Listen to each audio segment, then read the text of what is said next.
For more, I'm joined by our international affairs editor, Philipe Turle. Philippe, 3 days of airstrikes from Israel. What is Israel trying to achieve in Syria? I think there are three, even four important points here concerning these Israeli strikes in Syria. The first one is that it shows a strong lack of confidence in the leadership of the new Syrian president, Ahmed Al-Sharaa, who's really just an interim president. He's been in office since January. There's a lot of suspicion about his motives of what he would like to do in the long run. I remember that he had connections with Al-Qaeda and also with Islamic State. He's seen as a hardline Islamist by the Israelis. That's why they've been launching these bombing raids over recent months, not just over the past few days, to try to attack and destroy as many weapons supplies as possible to stop these from falling into the wrong hands, the weapons that were already in Syria at the time of the former president Bashar al-Assad. This is something that Israel has been very keen on doing even since before Ahmed al-Sharaa took power. That's the first point.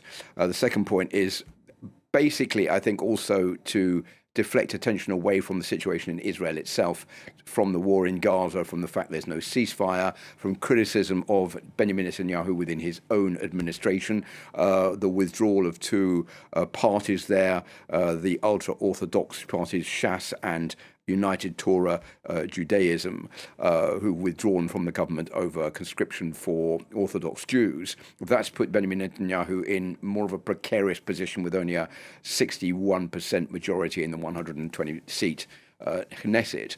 And the last point, I think, is also Benjamin Netanyahu, who's made it pretty clear right from the start that he is going to protect the Druze community. There are about 100,000 Druze in Israel itself. There are others in the Golan Heights. They're spread out even as far away as Lebanon, but they are very useful to Israel on the ground. There are many of them employed into the Israeli Defense Forces. They speak Arabic.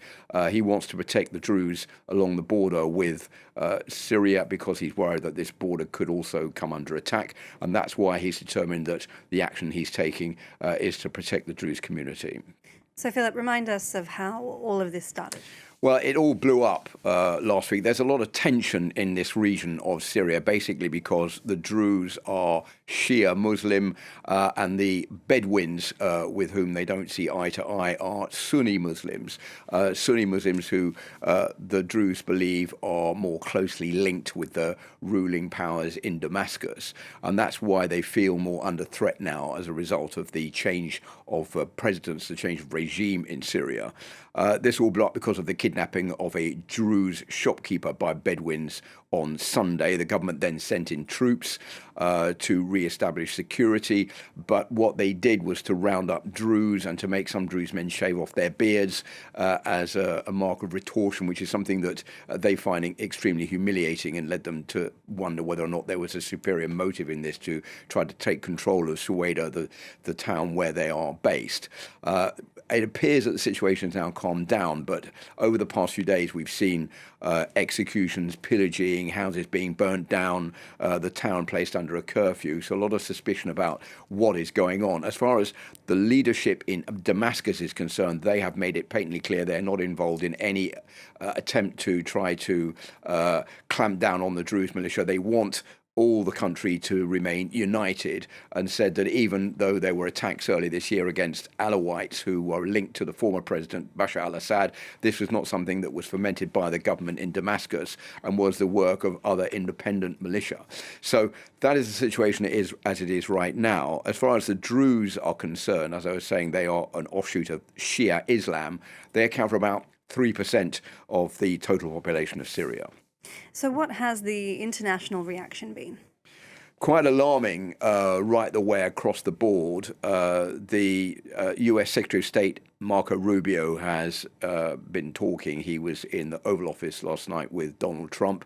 He said he thinks Israel and Syria are on their way towards a real de-escalation. There have been a misunderstanding between them. So in the next few hours, he hopes to see some real progress. That ceasefire now appearing to come into effect.